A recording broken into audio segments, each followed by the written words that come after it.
Bonjour à tous, bienvenue sur une nouvelle vidéo de Tom et Revan, j'espère que vous allez bien. Aujourd'hui nous allons faire une petite vidéo sur les proxys. J'ai eu quelques demandes, savoir où est-ce que j'avais eu mes cartes proxy lors de certains événements, où c'était autorisé de jouer des proxys évidemment.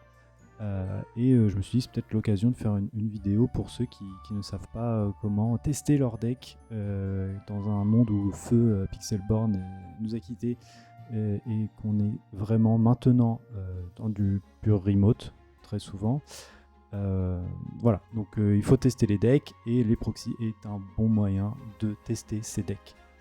Voilà, donc bien sûr vous pouvez aussi jouer sur Table Inc ou encore Tabletop Simulator.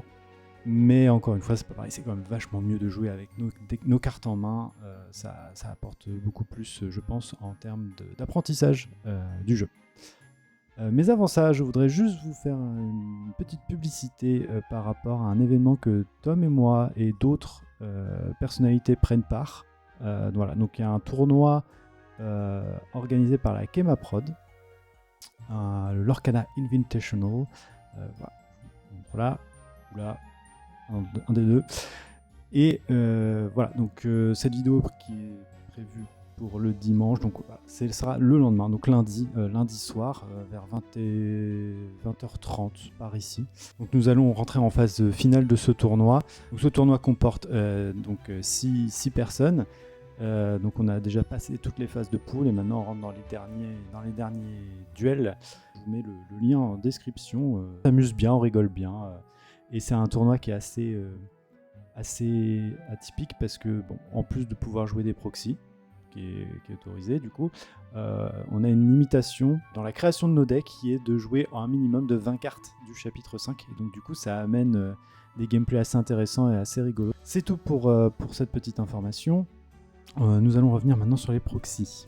Donc voilà, donc le site que j'utilise pour faire mes petites proxys, c'est donc jorkana.inc. Donc la première chose à dire sur ce site web que je vous mets en description aussi, et que voilà, c'est le niveau de la langue est limité à l'anglais et Dutch, néerlandais de mémoire. Ouais. Voilà, donc principalement anglais. Et dommage qu'elle ne soit pas en français, mais je pense que malgré tout, ça reste quand même un bon outil pour pouvoir créer nos proxys. Donc on va faire un petit tour très vite, donc on peut choisir par set, donc ça, ce qui est plutôt pas mal. Donc là, si on veut ajouter par collection, en fait, ça va ajouter toutes les cartes du set. Donc si je fais importer ici, on va avoir toutes les cartes du set qui vont être importées en minimum x1. Voilà, je ne vais pas scroller jusqu'en bas parce que ça risque d'être très long. On peut soit faire des recherches manuelles, évidemment. Donc, ce qui est bien, c'est qu'en français et en anglais, la plupart des cartes ont le même nom. Ariel, par exemple, si on prend la grotte d'Ariel, hop, on peut l'ajouter. Peut-être clear avant tout ça, histoire qu'on la voit arriver quand même. Et ensuite, on peut du coup lancer une impression, donc générer la sheet. Afin d'avoir ce rendu là, vous voyez Mickey Mouse, donc on voit bien le titre, la couleur de la carte qui est un rose, mais je pense que c'est plutôt rouge, avec son texte et toutes les informations au final qu'on peut retrouver sur une carte standard, l'image en moins au final, voilà, qui permet d'économiser de l'encre, on va pas se le cacher, que ce soit en noir et blanc ou en couleur. Au final, voir juste le nom de la carte en gros, c'est tout aussi bien, du moment qu'on a une petite zone couleur qui va permettre de rapidement voir quelle carte on a joué. Je pense que même si on est tenté d'économiser son encre, comme je le disais, maintenant c'est beaucoup de remote et faut penser à son adversaire quand on joue des cartes, que ça soit assez visible. Donc je recommande des imprimants couleur. Une fois qu'on génère la feuille, donc on a sur un format A4, on peut choisir ici donc les lignes. C'est ce qui va entourer les cartes. Donc on peut ne pas mettre de lignes, mais je conseille d'en mettre, que ce soit gris ou noir, ça on s'en fiche un peu au final.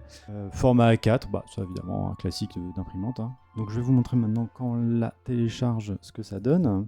Voilà, et une fois qu'on a la feuille, donc vous pouvez voir là j'avais choisi le Prince Navin, 6 sous, que des petites cartes, hein, évidemment.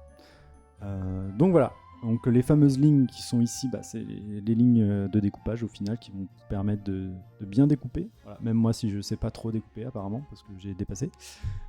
Et vous pouvez juste les glisser dans votre pochette, vous mettez une carte n'importe laquelle devant et puis vous êtes bon pour aller jouer. Ce qui est bien aussi, c'est qu'on est déjà dans le bon format.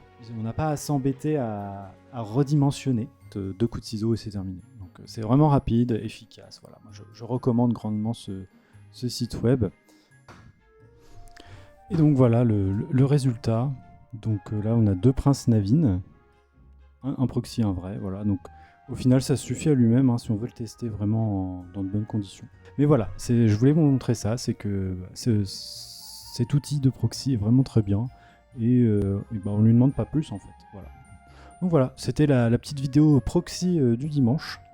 Voilà. Donc on essaiera de faire des petites vidéos techniques comme ça, des petits trucs auxquels on a pensé, trouvé, voilà, pour histoire de faire partager. Et bien sur ces mots, je vais à tous vous souhaiter un bon dimanche si vous regardez cette vidéo le jour J.